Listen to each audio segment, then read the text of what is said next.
5 gelombang tsunami paling tinggi dalam sejarah dunia.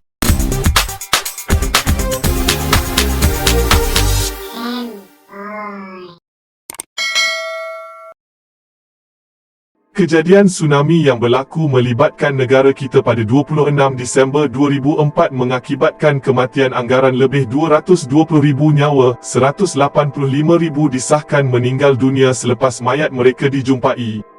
Negara kita agak bernasib baik tidak merasai impak penuh gelombang yang terhasil kerana kedudukan geografi kita dikelilingi kawasan daratan lain, khasnya Sumatera yang menjadi perisai utama kita.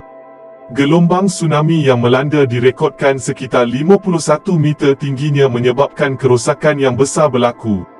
Tetapi jika dibandingkan dengan gelombang tsunami lain berkategori mega tsunami, saiznya layak dikatakan kerdil atau kecil-kecil anak sahaja.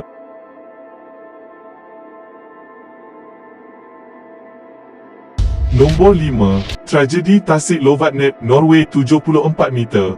Norway merupakan antara negara paling kerap dilanda tsunami dalam sejarah moden dunia, khasnya di sebuah kawasan bernama Loen, menempatkan dua buah kampung bernama Bodal dan Nesdal yang dikelilingi sebuah tasik bernama Lovatnet.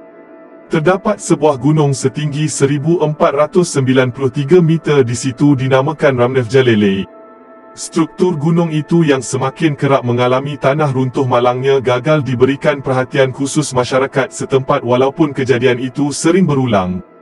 Insiden tahun 1936 berlaku pada awal pagi 13 September selepas satu bongkah batu sebesar 1 juta kubik meter jatuh ke dalam tasik menghasilkan 3 gelombang tsunami terbesar setinggi 74 meter.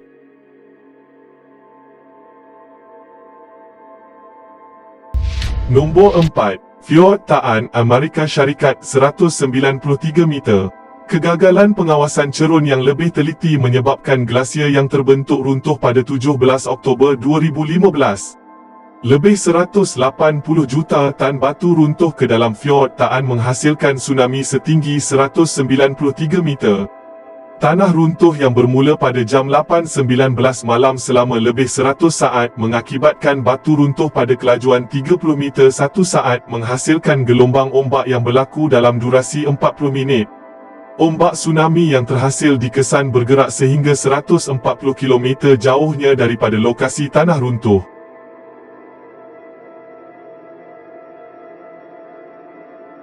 Nombor 3. Empangan Vejen Itali 250 meter.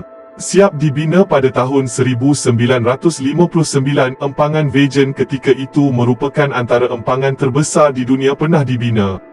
Terletak di antara Pekan Venet dan Venezia Gilia, pembinaan empangan besar itu bagaimanapun dikritik warga Itali kerana kedudukannya yang kurang stabil.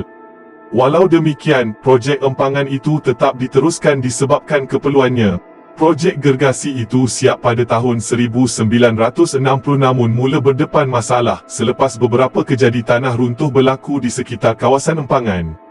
3 tahun kemudian, tanah runtuh sebanyak 260 juta kubik meter runtuh masuk ke dalam kawasan sekatan air menghasilkan gelombang tsunami setinggi 250 meter. Lebih 2,000 orang meninggal dunia dalam kejadian ini dengan beberapa kampung yang terletak di sepanjang sungai habis dihanyutkan.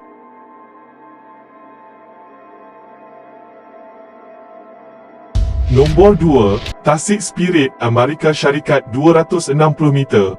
Pada 18 Mei 1980, aktiviti gempa bumi yang semakin kerap berlaku mengaktifkan gunung berapi St. Helen yang terletak di bahagian barat daya Washington.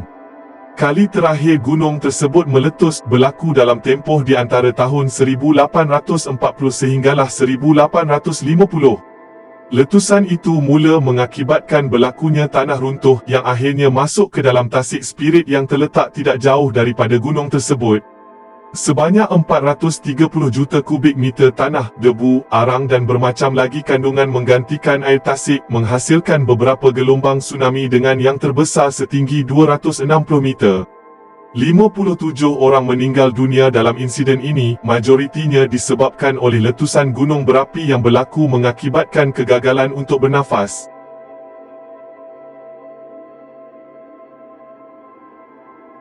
Nombor 1. Teluk Lituya, Alaska 524 meter. Pada malam 9 Julai 1958, tanah runtuh akibat gempa bumi sekuat 7.8 pada skala magnitud yang berlaku di Teluk Lituya terletak di kawasan Alaska mengakibatkan batu batan sebanyak 30 juta kubik meter jatuh ke dalam teluk dari ketinggian 914 meter.